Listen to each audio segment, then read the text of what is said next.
Anyway, good afternoon everyone. On behalf of the City Government of General Santos City, Honorable Laureli Ramon Pacquiao, extend my warmest greetings and sincere appreciation to all organizers, exhibitors, partner agencies, and stakeholders of the Treasures of Region 12 Trade Expo. Allow me to specially acknowledge and thank Honorable Raisa Maria Lourdes Treñas Chu, City Mayor of Iloilo City, for her support and commitment to fostering inter-regional collaboration and economic development. Talagang kinakabahan. Pasensya na. Hindi kasi ako sanay magsalita, ma'am. Anyway, I also want to acknowledge the Governor of Cotabato City, Honorable Emilu Lala J. Taleño Mendoza, represented by Marjan Warner, Head Cotabato Ledipo Office. Ma'am, good afternoon. Governor of South Cotabato, Honorable Reynaldo S. Tamayo Jr., represented by Sir Tyron John Villanueva, Development Management Officer for Governor of Sarangani Province, Honorable Rogelio D. Pacquiao, represented by Sir Franz Espartero, Executive Assistant. Good afternoon, sir. And kalimutan ko pala i-acknowledge si Ma'am Flora, Regional Director of DTI 12, Ma'am Flora Polito Gobonales, CESO 4 at CESO 3. Sorry, Ma'am.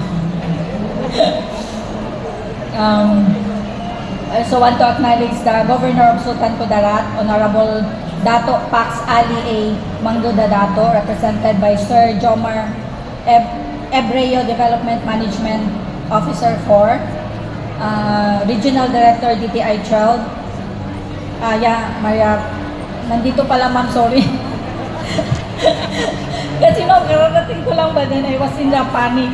But anyway, I also want to acknowledge Sir Eddie Diasis. Palagi kami magkasama nito in all events, sir, no? From Luzon, Visayas, Mindanao, magkasama kami. And also the OIC Regional Director DTI 12, Ma'am Maria Dinda R. Tamayo. Good afternoon, ma'am. 6, DTI 6 pala. Undersecretary DTI Regional Operations Group, Yosek Blesila A. Lantayona. Good afternoon, ma'am. And also the Chief of SME Development, Maria Teresa Chua. Good afternoon.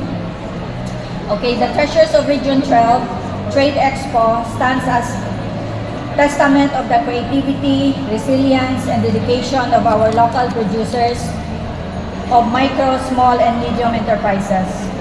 This event provides a valuable platform for showcasing the unique products, culture, and craftsmanship of Region 12, while strengthening market linkage and opening doors to new businesses, opportunities both locally and nationally.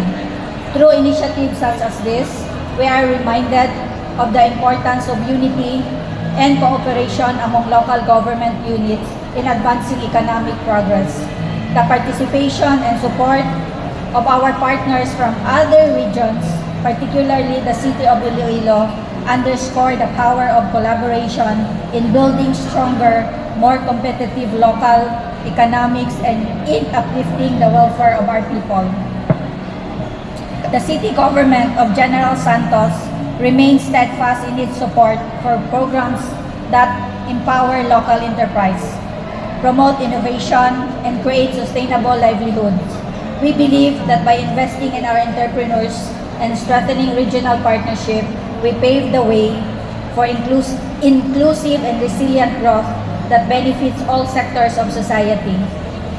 As we celebrate the Treasures of Region 12, may this event inspire greater collaboration, encourage innovation, and further promote the excellence of our local industries. Let us continue working together toward a shared vision of prosperity, sustainability, and progress for our cities and regions. Once again, we extend our gratitude to the City Mayor of Iloilo and to everyone who made this event possible. Congratulations on the successful staging of the Treasures of Region 12 Trade Expo. Mabuhay ang Treasures of Region 12 mabuhay ang ating local na negosyo. Thank you. Thank you very much, Ma'am Evelyn Lim Villaseran. Ayan, maraming salamat po. And bigyan naman natin ng